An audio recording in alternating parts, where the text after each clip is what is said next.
Hi there, and welcome to Oaklandside 510. I'm Tasneem Raja, editor-in-chief of the Oaklandside, Oakland's independent nonprofit newsroom. We're recording this conversation Wednesday afternoon, and Oakland voted yesterday. This morning, election officials are still counting ballots. It is not clear how many voters filled out a ballot, and 100% ironclad total clarity on who won and what measures passed or failed is still days away, perhaps longer. We're having this conversation today with the best information we have at our fingertips at this moment, but we will keep updating you at oaklandside.org as results come in. Here's what we do know so far. Oakland voters appear to be on a path to rejecting Measure E, a parcel tax that would have charged homeowners $192 a year to raise about $34 million annually for police, fire, homelessness services, and illegal dumping cleanup.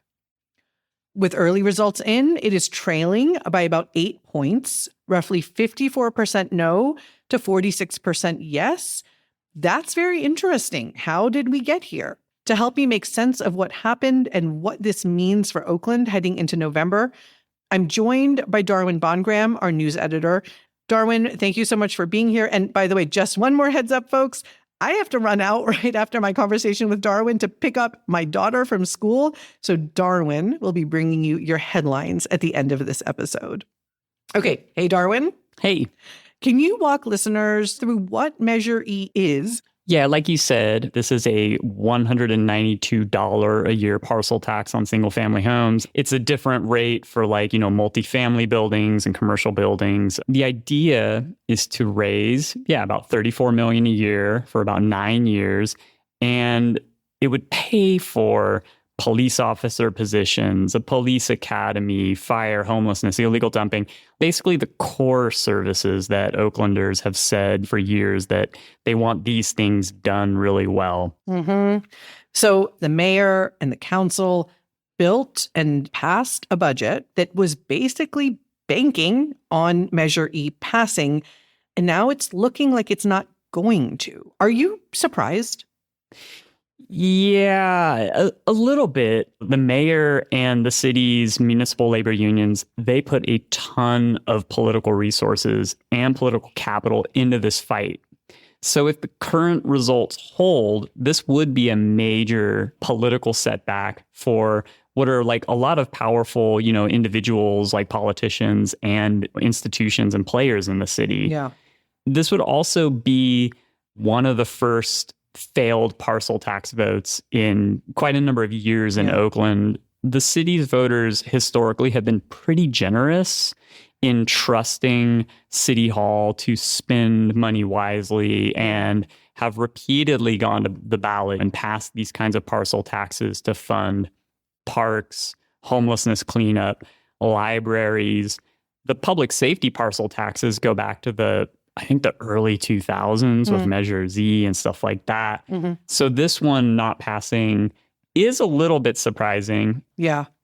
So can you tell us what the anti-Measure E message was? Just what exactly didn't its political opponents and ultimately a lot of voters like about it? Yeah. So the anti-Measure E message is basically that voters have gone to the polls year after year and passed these parcel taxes to fund core services.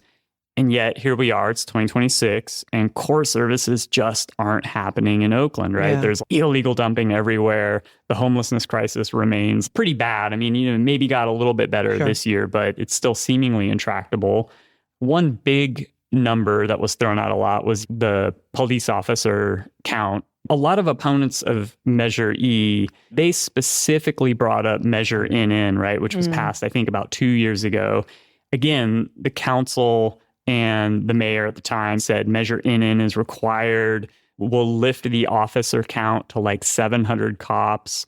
The reality is Oakland is nowhere near having 700 officers at this point. Mm-hmm. So I think a lot of voters, have looked at this and said, well, the city isn't actually using these parcel taxes for what we want them to be using. Mm-hmm. there were a lot of other arguments that the No on E campaign made, right? There's this blank check problem, right? Because this is a citizens initiative, this wasn't put on the ballot by the city council. Some of the municipal unions paid to get it on the ballot, petition gathering. And they did that because when you do that, you only need 50% plus one to pass it instead of the 2/3. And that allows the money to go into the general fund and not be like a special tax with actual restrictions. So people are a little wary of that. It's got a regressive structure, you know. Parcel taxes are kind of like sales taxes that apply to real estate. It's, you know, you can't progressively structure these things to like make people who can pay more, pay more. So again, there were a lot of attack ads against Measure E and arguing like Oakland leaders haven't fulfilled the spending requirements of the last 3 of the 4 tax measures that were passed. And Kieran Shenoy of the Bridge Association of Realtors told our City Hall reporter Eli Wolf that Oaklanders may finally be at a place where they don't want to write any more checks for services that aren't rendered. There were a number of anti-E endorsements. You can tell us more about those. And how much do you think that ultimately mattered? Yeah, I mean, that's a good question. Obviously, the San Francisco Chronicle, their editorial board, came out against Measure E. The East Bay Times, their editor who writes editorials, endorsed no. Yeah. And let me just, in case you're wondering, listeners, Oaklanside does not endorse. We're a nonprofit, independent, nonpartisan news organization. The IRS doesn't let us endorse political candidates or causes, and nor do we want to. That's just kind of not what we do as journalists. Totally. It's not our thing. Yeah, the opposition coalition, right? It also included Empower Oakland, right? That's the group that was founded by Lauren Taylor a couple years ago. Lauren Taylor, former D6 council member who ran for mayor a few times. Oakland Report, also in this opposition coalition, they ran a lot of very critical reports about Measure E and about sort of the union backing of it. Real estate interests are really what paid for a big part of the opposition campaign. And this was the California Association of Realtors. That's basically like big landlords and like some developers and stuff like that. I think a lot of voters might have been swayed by the fact that the League of Women Voters also came out against this. Yeah, that was a little surprising. Yeah, that's a very trusted and respected organization that often doesn't make strong endorsements about things, but, you know, they came out against this one. With that sort of argument around enough is enough kind of rhetoric? Yeah, they actually listed the pro and con arguments about Measure E, but they're non-endorsement of it, not particularly like strong, but I think strong enough for a lot of voters to look at and think, well, if the league doesn't really trust it at this point, why go for it? Yeah, let's talk a little bit more about who wins here, who put up big money, big effort, big messaging against Measure E, and can probably take some of the credit for its likely failure. Yeah, totally. I mean, really, the group that can probably take the biggest credit here, again, is the California Association of Realtors. They set up the No on E campaign committee, their national parent organization and National Association of Realtors. They lined up a lot of money from big developers who have built and managed big rental properties and commercial properties in Oakland. I'm sure a lot of listeners might just be wondering, like, why would realtors care? I mean, they obviously represent a lot of folks who are going to be on the hook financially. You know, renters like myself don't pay parcel taxes in an immediate, direct way. So is that the equation? How should people be making sense of that? Yeah, I think that gets back to your paradox question, right? Because also, if you own property in Oakland, especially if you're like a big landlord with commercial or rental properties, you would want cleaner streets, more cops, stuff like that. Seems to get back to, again, it's like the issue of maybe their leadership doesn't trust the city with this money anymore, regardless of what it's for. There's some other groups here that maybe can take a win if, again, and it looks like Measure E is going down. Empower Oakland, right? They ran a whole website and had ads and stuff against Measure E. And that's, you know, an organization that Lauren Taylor had set up, but it's now run by, you know, a different group of people. I think most notably, this includes Chris Larson, who people might know as a crypto billionaire who's very close to San Francisco Mayor Daniel Lurie, but he's gotten involved in Oakland politics too. And over in San Francisco, he's known for, you know, being involved in public safety stuff in a big way. Yeah. Empower Oakland's leader, a Gagambiani told our reporter, Eli Wolf, that even if the results shift, he thinks the initial tally is, and this is a quote. Yeah, this is a quote. Kind of a crazy, astonishing feat. Yeah, given that virtually every elected Oakland leader endorsed Measure E, along with a bunch of political clubs, the Chamber of Commerce, and like some big civic groups. Yeah, absolutely. Yeah, what does someone like Gagambiani say about how that happened? Well, when Eli spoke to him, he said residents want to trust their government. Most of the city council and the mayor have a high favorability. Yeah. But people want to believe in Oakland city politics. But in order for them to believe, they need to see actual changes in the way things are done. Okay, Darwin, help me understand something that's been interesting to me about Measure E, kind of, from the beginning. Is something I see as a bit of a paradox. When you look at what Measure E is intended to fund, police academies, more police officers, illegal dumping cleanup, everything you were talking about, you see promised spending on things that groups like Empower Oakland and realtors tend to want to see more money going toward. At the same time, Empower Oakland, the real estate industry, really led the opposition to this measure. Then on the other hand, you've got a progressive mayor and progressive labor unions supporting things that are not always dyed-in-the-wool progressive demands, like increased spending on public safety.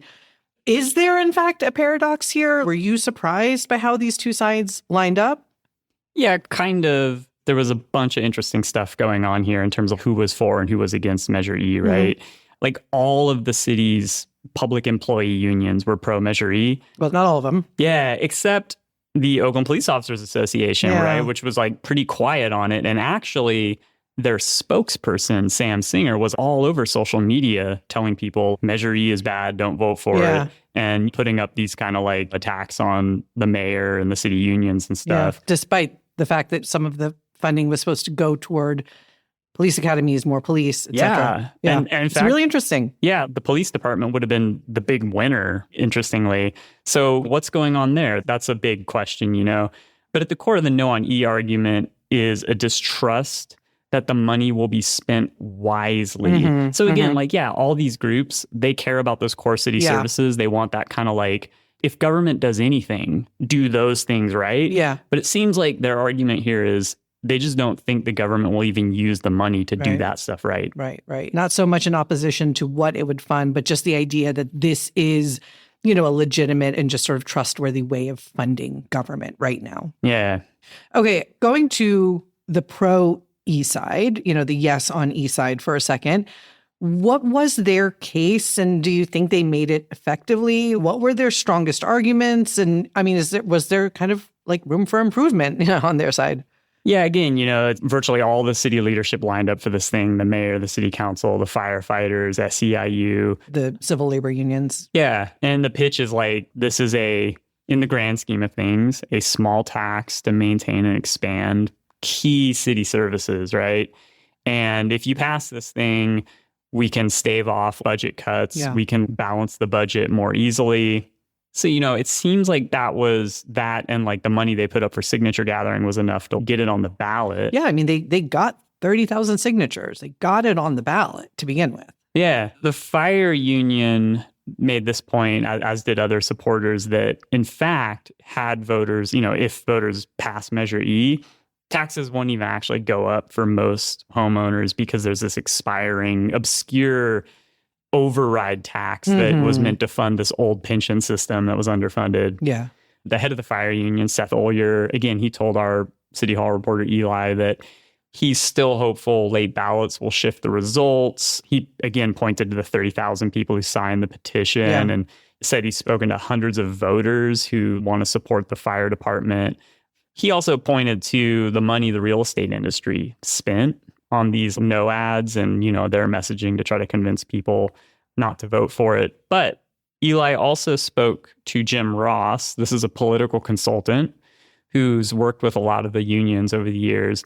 And Ross told Eli that this messaging that the public employee unions and city officials put out there, right? Fire stations, we won't need to close them. We could buy more vehicles, He basically said this messaging may be played out at this point. Like voters have been told so many times that if they don't pass these parcel taxes, the sky is going to fall in on them. Yeah. So Ross said, if you get threatened enough and nothing bad happens, maybe you lose some credibility. So he said the pro-tax side may need, quote, a new way to sell these taxes to the voters. And when voters are also kind of getting this other message, like, can we trust these people? Yeah, maybe it was just too much. Marketing, yeah. So along the lines of what you just said, what does this signal about the health and the strength of, for example, the city's civil labor unions? Yeah, it seems like they can get something on the ballot. They're known for having this very strong ground game, having lots of volunteers who can get people to the polls. Yeah, knock on doors. Yeah. But going into this election, there was just a flood of dialogue online and in real physical space. People just not liking Measure E, people being very critical of it, and especially online and social media. I sort of wonder, have they kept up in terms of political messaging and sort of like framing the issue and like why the ballot measure was needed versus not? Yeah. I can't help but wonder as we're talking about this stuff, Darwin, if Oakland's progressive political faction might have lost a real asset in terms of a strong communicator when Nikki Fortunato Bass left city politics and moved up to county politics. Yeah, that's an interesting point. Watching Bass over the past year and a half, especially on the County Board of Supervisors, she's been talking a lot about what Trump's cuts are going to do to Alameda County, right? She's been selling policies and initiatives there as fighting Trump and protecting Alameda County residents from the austerity that's coming down from HR 1 and what, the Republicans in Congress have done. I'm not sure you saw that so much with Measure E. Measure E was very encapsulated within the city. Yeah. And it wasn't about we have to protect Oakland from these external threats that are coming down on us so much. It's really interesting. Okay, looking forward, what does E's likely failure mean for Barbara Lee's agenda? And just to ask you also the obvious question, Darwin, like what does this mean for the city's budget and the city's ability to pay for these core services? Yeah, there's a lot there, right? So the city council, they built the 2025-2027 biennial budget, assuming that Measure E or something similar would pass and provide those millions of dollars additionally a year. Yeah. Well, it didn't. So what happens now, right? Lee did, when she unveiled her mid-cycle budget proposal last month, right? That's the mid-cycle budget is how they tweak this biennial budget to adjust for changes. Right. They build a budget, at the start of 2 years, halfway through that, they look at it again, they adjust as needed. Yeah. And that mid-cycle budget, right, it's balanced and she pledges no layoffs or even if Measure E fails. But she did warn that there would be some service reductions, right? And she attached to that budget this Measure E spending plan to say, oh, here's all the things that we could do if Measure E passes. But if it doesn't, there are a bunch of investments that won't happen. And that includes police and fire vehicles, which are just like busted up and fallen apart and need to be replaced. There's going to be, a reduction in illegal dumping cleanup. That's just unavoidable. A new additional police academy won't happen. There won't be these additional police officer positions. I think it was about 22. Just a note here. This is where the whole debate around Measure E and police funding and staffing gets really complicated. So Measure E could create 22 police positions, but it's hard to see them actually filling 22 police officer jobs, given that the academies graduate so few people and like attrition is just so high. Yeah. It's hard to hire police officers. It's really hard. And it's kind of a whole other story here. Whether you've got the funding or not. Yeah. I mean, had they got this Measure E money, they probably would have spent a lot of it on overtime, to be honest, like backfilling police officer positions with the existing actual bodies they have in police uniforms. And see our past reporting on overtime. We've got a podcast episode on that as well. If you're interested, we have a lot for you. Yeah, there's a lot there. Political consultant Trishala Vinakota, she worked on Lauren Taylor's mayoral campaigns. She told Eli that if E fails, Mayor Lee and the council, quote, will have to do the hard job of actually governing right? They're going to have to negotiate with the unions. They're going to have to make some budget trade-offs. They're going to have to balance finances without asking residents just for more money. She said Oakland voters are saying clearly, manage the money you already have before asking us for more. A very different opinion here. Pamela Drake of the Wellstone Democratic Renewal Club pushed back on that, saying Lee's opponents, are basically going to force her to be the face of an unpopular austerity budget. Drake, expressed frustration with what she called the misinformation spreading through Oakland about the ballot measure and sort of convincing people to vote against it. Yeah. If E does fail in the end, right? What does that mean about whether Lee's going to run? We haven't said this, but the Chronicle has, other newspapers have. The way they're positioning it, Barbara Lee is running. She hasn't actually officially said that, but she did say she was going to look and see what happened with the June 2nd primary, and she was going to, tell voters about her plans after that. Do you think this changes her calculus? And does E failing make another Lauren Taylor mayoral run more likely? Yeah, I've had several conflicting thoughts about this over the past 12 to 24 hours. I think it's unlikely that Mayor Lee's fortunes will be so directly and closely tied to Measure E. I do think it makes her job governing as mayor more difficult, but I don't think it obviously harms her reelection chances. Again, the political consultant, Jim Ross, he told Eli, Mayor Lee is extremely popular and people are eager for stability and that sort of adult in the room status that she brings after the recalls in 2024 and all the other turmoil that's gone on in Oakland. And so he doesn't see any serious or credible challengers. He said, quote, "It's really late. We're in June. The ballots go out in 3.5 months. It's not a lot of time for a credible opponent to put together a campaign to beat her."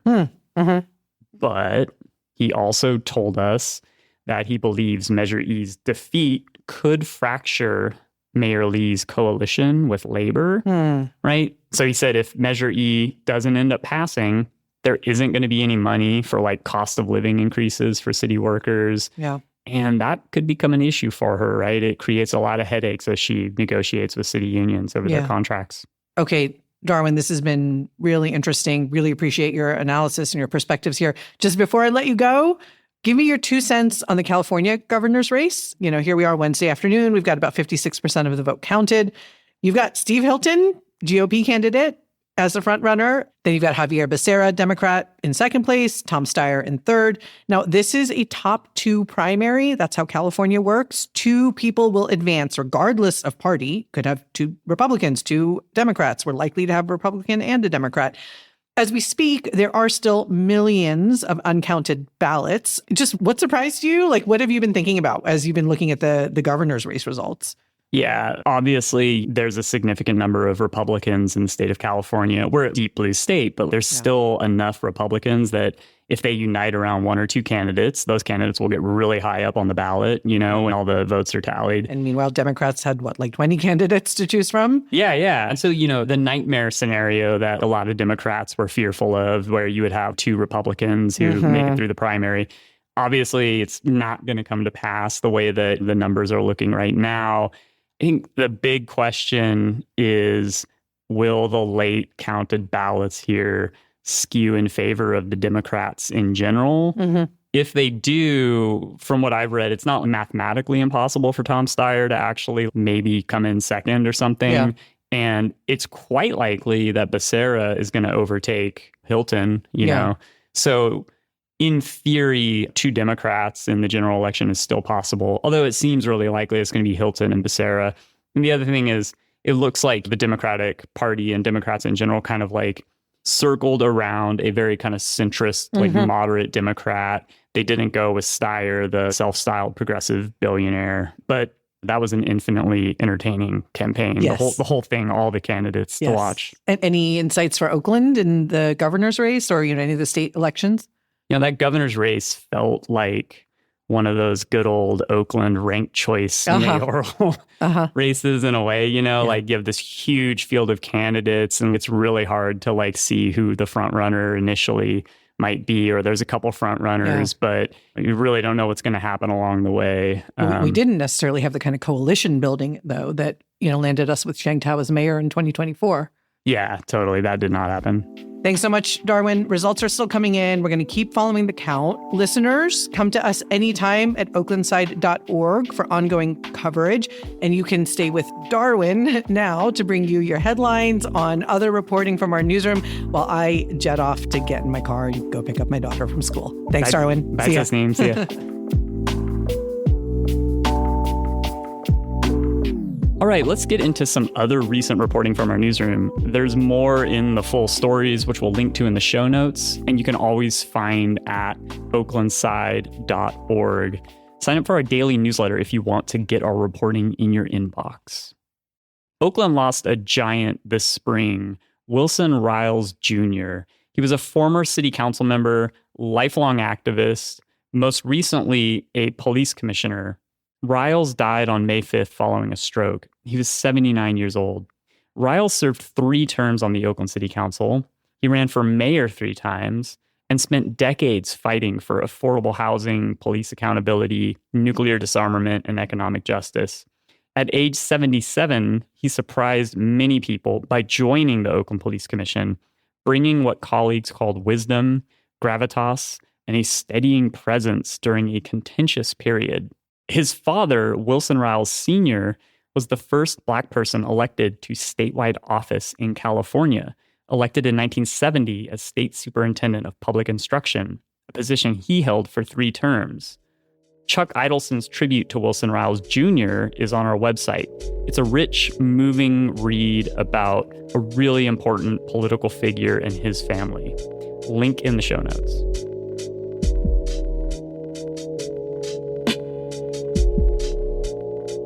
Oakland Unified is moving toward a district-wide cell phone ban starting July 1st, as required by a state law Governor Newsom signed in 2024.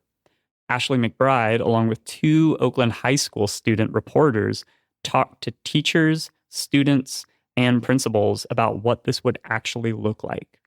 Some teachers who've already tried phone bans at their schools say it's made a real difference. Students have a range of reactions, though. Some supportive, some skeptical.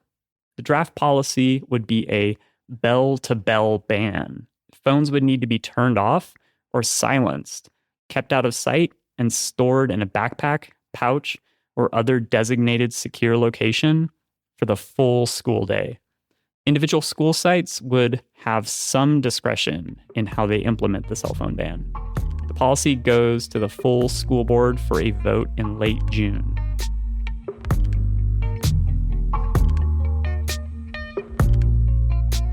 A great long read from Azucena Racia and 2 more of our Oakland High School student reporters is about how Oakland Unified's girls' sports programs went from being gutted in 2018, when budget cuts eliminated 10 sports and hit girl athletes disproportionately, to a place where Oakland Tech just produced the first girls wrestling state champion in district history.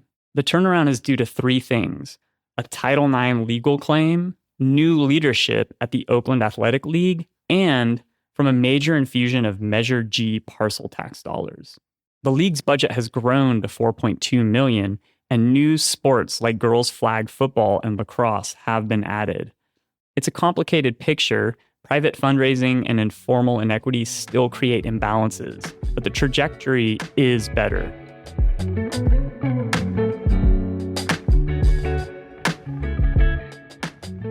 A contentious community meeting, 2 of them actually, about what could be a major change to Oakland's freeways.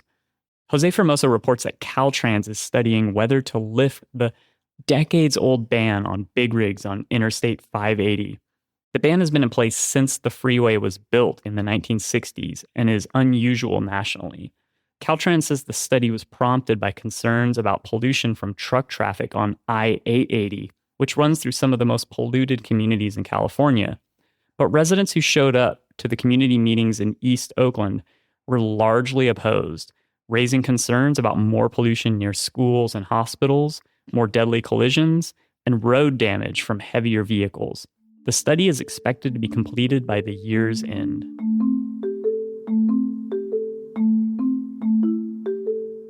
Congresswoman Latifah Simon has secured $1 million in federal funds for a pediatric cancer research center at UCSF Benioff Children's Hospital in North Oakland.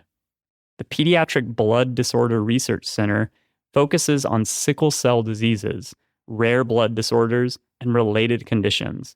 Simon, who lost her husband to a rare form of leukemia 12 years ago, said the grant was personal. The announcement comes as the Trump administration has cut billions from federal research funding. Simon said she submitted 15 funding requests to the Republican-led House Appropriations Committee, and all 15 were approved. UCSF says the labs will be fully renovated by the end of 2026.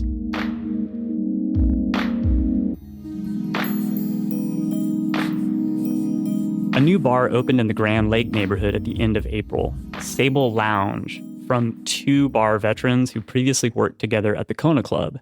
Chris Woodcoff and Tina Bean wanted a warm neighborhood hangout, not a cocktail bar, not a tiki bar, just a place to hang out, play pool, and have a drink, a place that isn't fussy. There's a pool table in the back and shelves full of board games. No food, but you can bring your own. They're currently open Wednesday through Saturday and hoping to expand hours soon.